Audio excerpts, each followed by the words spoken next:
आखिर एक फिल्म से किसी को क्या इतराज हो सकता है। एक फिल्म के सपोर्ट में क्यों आ गए खुद राहुल गांधी। दोस्तों, एक ऐसा दौर जब एक खास तरह की फिल्मों का चलन युद्ध स्तर पर बढ़ गया है। न जाने कौन कौन सी फाइल्स देश के सिनेमाघरों में रिलीज की गई हैं, उनको स्वयं मोदी जी ने प्रमोट किया। आखिर एक ऐसी फिल्म है जिसको लेकर न केवल समाज में एक ऐसा अलग तरह का विरोध देखने को मिल रहा है, बल्कि उस फिल्म के सपोर्ट में खुद राहुल गांधी आ गए। दोस्तों, फुले एक फिल्म है जो कि दरअसल 11 अप्रैल को रिलीज होनी थी, ज्योतिबा फुले की जयंती के दिन। हम सब जानते हैं दोस्तों, ज्योतिबा फुले और माँ सावित्रीबाई फुले ने न केवल किसी देश के अंदर सामाजिक न्याय, जातिवाद और ब्राह्मणवाद के खिलाफ एक बिगुल फूंका, बल्कि ज्योतिबा फुले और माँ सावित्रीबाई फुले के आदर्श और उनके विचारों की वजह से ही, उनके कदमों की वजह से ही हमारी जैसी बेटियां पढ़ पाईं, लिख पाईं। इस देश में अगर पहला स्कूल खोला गया बेटियों के लिए, लड़कियों के लिए, तो वो माँ सावित्रीबाई फुले ने शुरू किया गया और इसके लिए उन्होंने लड़ाई लड़ी। समाज के अंदर लोगों से लड़ाई लड़ी। बाकायदा रोज उन पर गोबर फेंका जाता था। उनको तमाम तरह के विरोध का सामना करना पड़ा। समाज से उनको बाहर कर दिया गया, लेकिन फिर भी उन्होंने अपनी मुहिम में एक कदम पीछे नहीं छोड़ा और उन्हें पर एक फिल्म बनाई गई, फुले। लेकिन इस फिल्म को लगातार रिलीज से रोका जा रहा था। अब स्थितियां एक हो गई हैं कि राहुल गांधी इस फिल्म के सपोर्ट में आ गए। दोस्तों, जो फिल्म 11 तारीख को रिलीज होनी थी, अब बताया जा रहा है कि वह हुई 11 अप्रैल को रिलीज हुई। ब्राह्मण संगठनों ने इस फिल्म पर आपत्ति जाहिर की और इसको लेकर CBFC यानी कि जो सेंसर बोर्ड है उसके बाद यह लोग गए कुछ जाति सूचक शब्दों को हटाया जाए इस फिल्म से। दोस्तों, अजीब बात यह है कि ब्राह्मण संगठन अब इस बात का विरोध कर रहे हैं तब जबकि फिल्म सेंसर बोर्ड से पास हो चुकी है। फिल्म पे जितनी भी कैंचियाँ चलनी थी सेंसर बोर्ड ने चला दी होंगी, तब तो फिल्म रिलीज होने की कगार पर आ गई, तभी तो उसके रिलीजिंग डेट आ गए। तो सवाल ये है दोस्तों कि जब सेंसर बोर्ड को कोई आपत्ति नहीं तो इन संगठनों को क्या आपत्ति हो सकती है। दोस्तों, हालात यह हो गई कि फिल्म की रिलीज को जब रोका गया तो डॉक्टर बाबा साहब अम्बेडकर के पोते प्रकाश अम्बेडकर, जिनका महाराष्ट्र में एक राजनीतिक दल है, उन्होंने भी इसका विरोध किया। दोस्तों, यह हमारे समाज के लिए भी सोचने का विषय यह है कि वह महात्मा ज्योतिबा फुले और माँ सावित्रीबाई फुले, जिन्होंने लड़कियों के लिए पहला स्कूल खोला, जिन्होंने विधवा पुनर्विवाह के लिए एक बहुत बड़ा क्रांतिकारी कदम उठाया।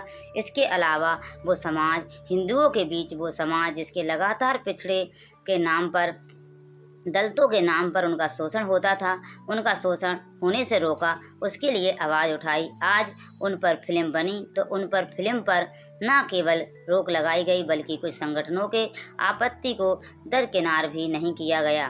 दोस्तों, अब इस पूरे के पूरे मुद्दे पर राहुल गांधी सामने आए और राहुल गांधी ने बाकायदा फिल्म के समर्थन में बयान जारी किया और कहा है, BJP RSS के नेता एक तरफ फुले जी को दिखावटी नमन करते हैं तो दूसरी तरफ उनके जीवन पर बनी फिल्म को सेंसर कर रहे हैं। महात्मा फुले और सावित्रीबाई फुले ने जातिवाद के खिलाफ लड़ाई में पूरा जीवन समर्पित कर दिया, मगर सरकार उस संघर्ष और उनके ऐतिहासिक तत्वों को पर्दे पर नहीं आने देना चाहती। BJP RSS हर कदम पर दलित बहुजन इतिहास मिटाना चाहती है ताकि जाति भेदभाव और अन्याय की असली सच्चाई सामने न आ सके। दोस्तों, वैसे तो हमारे देश में नायकों की कोई कमी नहीं है, लेकिन कभी वक्त मिले तो डिटेल में महात्मा ज्योतिबा फुले और माँ सावित्रीबाई फुले के संघर्ष, उनके जीवन की लड़ाई को जरूर पढ़िएगा। आपके रोंगटे खड़े हो जाएंगे, आपके आंसू आ जाएंगे। आपको पता चलेगा कि एक व्यक्ति ने अपने विचार से पूरे समाज में किस तरह की चेतना पैदा कर दी और उसी चेतना के बल पर हमारी जैसी लड़कियां स्कूल में पढ़ रही हैं। एक बहुत बड़ा वर्ग आज अपने आप को शिक्षित कम से कम महसूस कर पा रहा है उस एक चेतना की वजह से। इतना मतलब है, शानदार व्यक्तित्व है महात्मा ज्योतिबा फुले और माँ सावित्रीबाई फुले का। आप अपने आप को रोक नहीं पाएंगे भावुक होने से, और एक बार नहीं कई बार। सवाल ये है कि आज पहली बार इस तरह की कोई फिल्म बन रही हैं तो आखिर उसको क्यों रोका जा रहा है। इस तरह के संगठनों तो हर फिल्म में कोई ना कोई आपत्ति जाहिर करते हैं। तो शाहरुख खान की फिल्म पठान तक को इस तरह का विरोध झेलना पड़ा, लेकिन रिलीज डेट तो उसकी भी नहीं बदली गई। तो फिर इस तरह की फिल्म की रिलीज डेट क्यों बदली गई? इस नाम पर कि कुछ खास समुदायों के लिए जाति सूचक शब्दों का इस्तेमाल किया गया, जबकि ज्योतिबा फुले और मां सावित्रीबाई फुले का पूरा जीवन ही जातिवाद के खिलाफ लड़ाई में बीता। अजीब बात यह है दोस्तों, ये उस दौर में हो रहा है जब इस तरह की फिल्मों का एक पूरा चलन बढ़ा है। अब आप दोस्तों, यह मैं नहीं कह रही हूँ, आप गूगल में जाइएगा और propaganda films in India types कीजिएगा। सिर्फ propaganda propaganda film in India, ना आप बीजेपी लिखिएगा ना कांग्रेस लिखिएगा, आपको बाकायदा IMBD का पूरा यह पेज दिख जाएगा। IMBD एक वेबसाइट है जो कि दुनिया भर की फिल्मों को रेट करती है। IMBD ने बाकायदा बीजेपी प्रोपेगेंडा फिल्म्स के नाम पर एक पेज बनाया हुआ है। मैं यह नहीं कह रही हूँ, IMBD कह रहा है। इंटरनेशनल प्लेटफॉर्म, उसमें किस तरह की फिल्मों को रखा गया देखिए। The Kashmir file, the Kerala story, PM Narendra Modi 72 हरे में अटल यू। इसके अलावा वीर सावरकर पर एक फिल्म बनी थी जो कि बहुत बुरी तरह फ्लॉप हुई थी। द वैक्सीन वॉरे भी फ्लॉप हुई थी। बस्तर द नक्सल स्टोरी कब आई पता ही नहीं चला। एक्सीडेंटल और कंस्पिरेसी गोधरा, इस फिल्म को भी बीजेपी के कई नेताओं ने देखा था, लेकिन यह भी फिल्म कब आई कब गई किसी को पता नहीं चला। साबरमती रिपोर्ट, यह भी फिल्म मोदी जी ने प्रमोट की थी, पता नहीं यह फिल्म कब आई कब गई, इसका भी पता नहीं चला। आर्टिकल 370 नेटफ्लिक्स पर अवेलेबल है। ये फिल्म भी बीजेपी प्रोपेगेंडा फिल्म्स में रखा गया है। इस पेज में इसके अलावा the silent genocide of Hyderabad Razakar नाम की एक फिल्म आई कब गई पता नहीं चला, लेकिन इसको भी यही रखा गया दोस्तों। इसके अलावा पूर्व प्रधानमंत्री डॉक्टर मनमोहन सिंह जी के ऊपर एक किताब लिखी गई और उस किताब पर एक फिल्म बनाई गई, जिसमें अनुपम खेर ने डॉक्टर मनमोहन सिंह को बहुत ही गलत तरीके से मिमिक किया, जो एक्टिंग कम कर रहे थे और ऐसा लग रहा था कि मिमिक्री कर रहे हैं। डॉक्टर मनमोहन सिंह की वो फिल्म भी आई और उस फिल्म को भी कोई ख़ास ज़बरदस्त परफॉर्मेंस नहीं रही बॉक्स ऑफिस में। मतलब आप देखिए, पूरी लिस्ट है जिसके ऊपर लिखा है बीजेपी प्रोपेगेंडा फिल्म, और ये सारी फिल्म रिलीज हुई। और तो और दोस्तों, अभी कुछ दिन पहले एक छावा फिल्म आई है।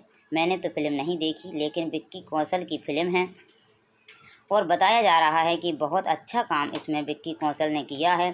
जबकि विक्की कौशल की इस फिल्म को लेकर मेकर्स को माफ़ी मांगनी पड़ी थी इतिहास से छेड़छाड़ के मामले में, जब गड़ू जी और कान्हो जी शेर के वंशजों ने मेकर्स पर 100 करोड़ के मानहानि का मुकदमा करने की धमकी दी थी, तो बाकायदा मेकर्स ने माफ़ी मांगी। इसको लेकर फिल्म कितनी बड़ी हिट थी, उस फिल्म में क्या लोगों के बीच संदेश गया, और अजीब से उस फिल्म के बाद एक औरंगजेब को लेकर, उसकी कब्र को लेकर विवाद पैदा हो गया। विवाद इतना बड़ा हो गया कि महाराष्ट्र के नागपुर में दंगे हो गए, जहाँ कभी दंगे नहीं होते थे वहाँ भी दंगे हो गए। और स्थितियाँ ये आ गईं कि स्वयं महाराष्ट्र के मुख्यमंत्री देवेंद्र फडणवीस ने यह कह रहे हैं कि फिल्म देखकर लोगों की भावनाएं जाग गईं, और फिल्म की वजह से लोगों के बीच में इस तरह क्या है भावना देखने को मिली। मतलब सोचिए, सिंह चीफ मिनिस्टर एक फिल्म का उल्लेख कर रहे हैं और ये सारी फिल्में हमारे सामने आईं। इनकी रिलीज डेट में किसी की भावना आहत नहीं हुई। फिल्म चली नहीं चली वो अलग बात है, लेकिन हर फिल्म मेकर को एक आज़ादी है कि वो अपने स्तर पर अपनी क्रिएटिविटी को लोगों के बीच रखे। हालांकि दोस्तों, इस तरह का विरोध हर कोई झेल रहा है। अब आप देखिए कितना बड़ा विरोधाभास है।